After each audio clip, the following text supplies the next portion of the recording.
Tesla owner in China admits to fabricating brake failure story. May 11, 2022. A Tesla owner in China who purchased one of the company's vehicles and claimed it had faulty brakes admitted the story was fabricated today in an issued apology on a Chinese social media network. Tesla fended off many instances of misinformation campaigns in China over the past 2 years. Many of which were owners stating the vehicles had braking issues, which in turn led to accidents. On several occasions, Tesla has confronted these owners with the opportunity to prove the vehicles were faulty, even offering third-party examinations of the cars involved in accidents. Tesla did this with one owner who stood on top of a company vehicle at the Shanghai Auto Show last year, claiming the car she bought from the automaker was not safe. She refused to oblige with Tesla's third-party audit request, and data from the vehicle showed it was driven aggressively prior to the accident. It appears another instance of the automaker waiting for proof of vehicle defects has resulted in an apology from an owner. A Weibo user, who identified themselves as the Wenzhou owner in his profile on the platform, issued an apology for fabricating a story that his Tesla braking system was not effective. After the accident, I was upset even though I knew I had pressed the accelerator pedal instead of the brake. The owner said, I have been insulting and defaming Tesla and Tesla vehicles since mid-August 2020 by continuing to fabricate content on Douyin, Weibo, radio, and TV interviews about Tesla's automatic acceleration and brake failure, and about how to cherish life and stay away from Tesla. In October 2021, the owner was required to apologize to Tesla on another social media network and pay damages of around $7,500. The case took effect in March this year after the first and second trial. The verdict found that I constituted an infringement of Tesla's reputation and should apologize to Tesla and pay financial damages. I am now conscious of the nature of my actions and regret the significant negative impact I have had on Tesla and Tesla vehicles. I sincerely apologize to Tesla and to those who were misled by my comments. Source reposted and summarized from Joey Klender at Tesla RT. My take: always someone trying to bring you down when you are the top dog. I wonder if these were just individuals doing this on their own or was it something more planned. Tesla Giga Berlin hosts experts for final assessment. May 11, 2022. Tesla Giga Berlin is hosting experts for the final assessment of environmental compliance. Compliance with all requirements could be checked only after production was fully put into operation. On Monday, Tesla Giga Berlin began receiving representatives from the Brandenburg authorities, who check whether state requirements were observed during construction and operation. The factory received a production permit in March 2022, but some requirements could not be met until the full launch of all factory workshops. Once all workshops began work, it became possible to carry out a comprehensive check to make sure that the work of Giga Berlin meets all established requirements. The so-called initial audit began on May 9 and will last until May 20. This check will help clarify if everything is in order with the factory after the plant is put into operation. If all the conditions set at the time of approval are, for some reason, not met or not fully met, the respective authority can then set additional deadlines. A ban on operations can only be considered in the event of imminent danger.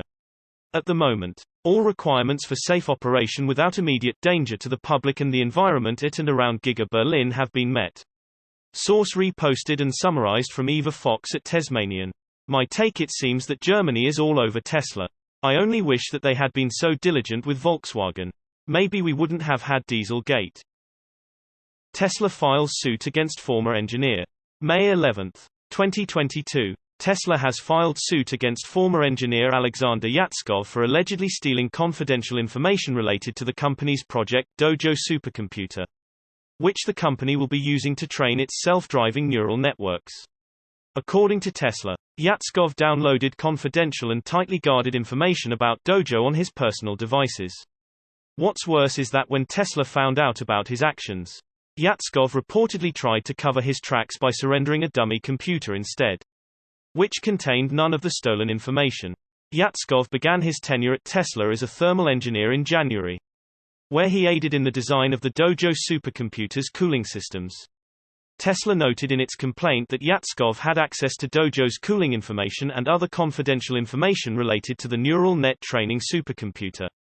Tesla remarked that Yatskov actually admitted to storing classified information on his own devices when he was confronted by the company. He was placed on administrative leave starting April 6 and asked to bring in his devices so Tesla could recover any stolen information. Yatskov reportedly provided Tesla with a device, though the company noted that it was a dummy since it contained none of the stolen information. Yatskov formally resigned from Tesla on May 2. When asked for a comment by Bloomberg, the former Tesla engineer declined to provide a statement about the matter. Tesla, for its part, is looking to receive compensatory and exemplary damages. The company is also seeking to secure an order that would stop Yatskov from disseminating Dojo's trade secrets. Source reposted and summarized from Simon Alvarez at Tesla RT. My take: was this engineer working on his own? Or was it a case of industrial espionage? Elon Musk will meet with Indonesian officials to discuss nickel.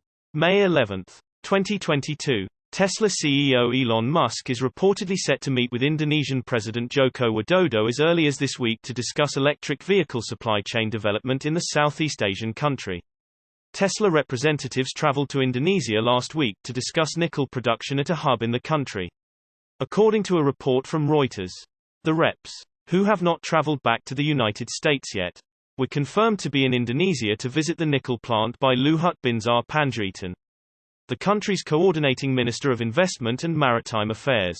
They will visit Morowali. They are very satisfied with the data they have received so far, Luhut said. Luhut met with Musk in April to discuss Indonesia's nickel mines at Tesla's new Gigafactory Texas facility outside of Austin.